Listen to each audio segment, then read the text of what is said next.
Bismillahirrahmanirrahim. Assalamualaikum warahmatullahi wabarakatuh.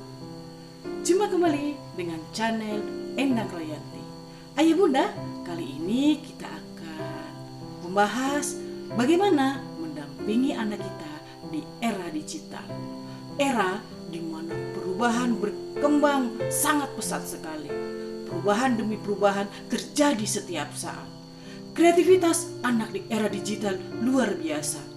Maka bermunculan para YouTuber muda dan juga bisnis startup yang menjamur atau bisnis online. Generasi natif digital di mana mereka sudah mengenal media elektronik dan digital sejak lahir. Tugas orang tua adalah mempersiapkan anak menghadapi zamannya. Sahabat Rasulullah yang sangat cerdas dengan julukan Lautan Ilmu yaitu Ali bin Abi Thalib radhiyallahu anhu mengatakan, didiklah anak-anakmu sesuai dengan zamannya karena mereka hidup bukan di zamanmu. Masa pandemi COVID-19 memaksa para guru dan orang tua harus beradaptasi dengan perubahan. Pembelajaran daring tidak bisa dielakkan lagi. Namun demikian, di samping dampak positif, orang tua juga mulai gelisah dengan hal-hal negatif atau dampak negatif yang mengiringinya. Baik, ayah bunda, mari kita simak bersama video ini bagaimana mendampingi anak kita di era digital ini, di era pembelajaran daring ini agar mereka aman dari dampak negatif. Yang pertama, arahkan mereka dengan penggunaan media digital dengan jelas. Kita gunakan komunikasi yang efektif. Kapan waktunya anak menggunakan, kapan waktunya anak berhenti.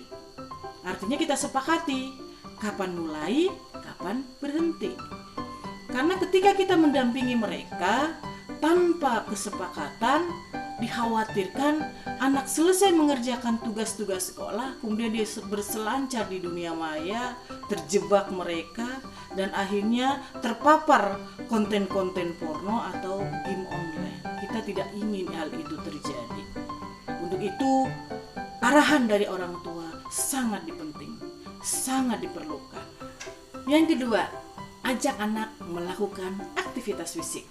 Misalnya, ajak mereka bermain sepatu roda, bermain skateboard, berenang, naik sepeda, dan lain-lain.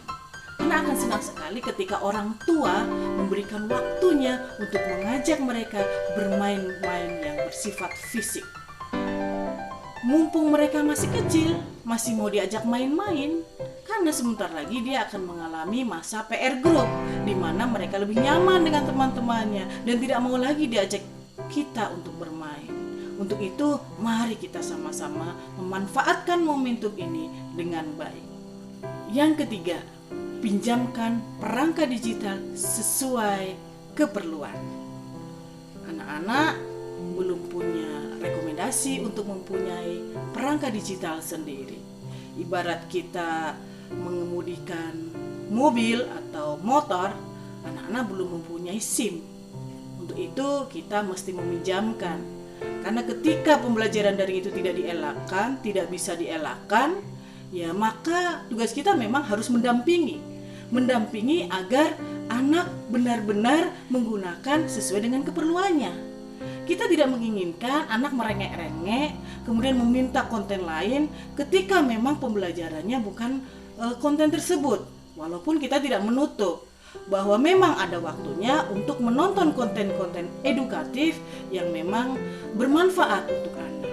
Tapi disinilah anak-anak dan juga orang tua belajar mengendalikan diri. Karena mengendalikan diri juga hal yang penting untuk kita memiliki atau berinteraksi dengan perangkat digital kita. Karena memang perangkat digital ini sifatnya membuat kita ketagihan. Kita bisa berlama-lama duduk dengan handphone kita bisa buka-buka konten dan berlama-lama kita tidak terasa. Nah, untuk itu mumpung anak kita masih kecil dan kita juga mendampinginya, mari sama-sama kita belajar mengendalikan diri. Yang keempat, pilihlah program atau aplikasi yang mendidik.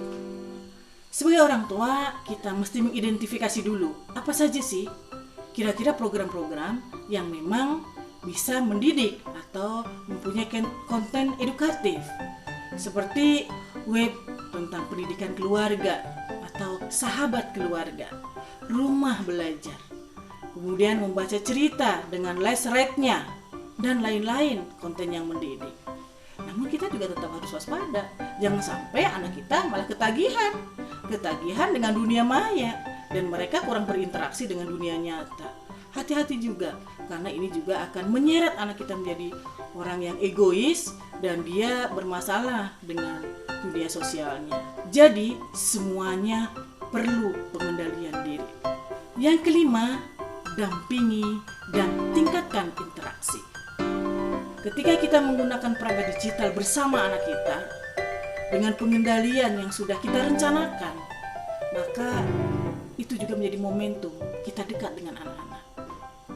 Dan ini membuat anak kita juga secara emosional dekat dengan kita. Sebagaimana kita mendampingi anak membaca buku, demikian juga ketika kita berinteraksi dengan dunia digital atau perangkat digital bersama anak-anak dengan kebersamaan keluarga. Anak-anak merasa dekat secara emosional dan insya Allah dengan ini kita berharap mendampingi anak kita agar tidak tersesat di belantara dunia maya. Sehingga interaksi kita dengan anak semakin berkualitas. Insya Allah anak-anak bisa terkendali. Yang keenam adalah keteladanan. Ini sangat penting sekali. Karena nasihat akan bisa berarti ketika nasihat itu memang menurut anak layak untuk diikuti. Artinya anak-anak melihat apakah orang tua juga bisa mengendalikan diri ketika berinteraksi dengan aktivitas dunia maya. Demikian ayah bunda beberapa kiat atau usaha kita bagaimana mendampingi anak di era digital. Kata kuncinya adalah kebersamaan, keteladanan, dan konsistensi. Semoga kita dimudahkan oleh Allah untuk mendampingi anak-anak kita di eranya, di zamannya yang dulu tidak pernah kita pikirkan sebelum ini. Baik ayah bunda, terima kasih atas kebersamaannya. Jangan lupa like, comment, share, and subscribe. Sampai jumpa lagi pada episode video berikutnya.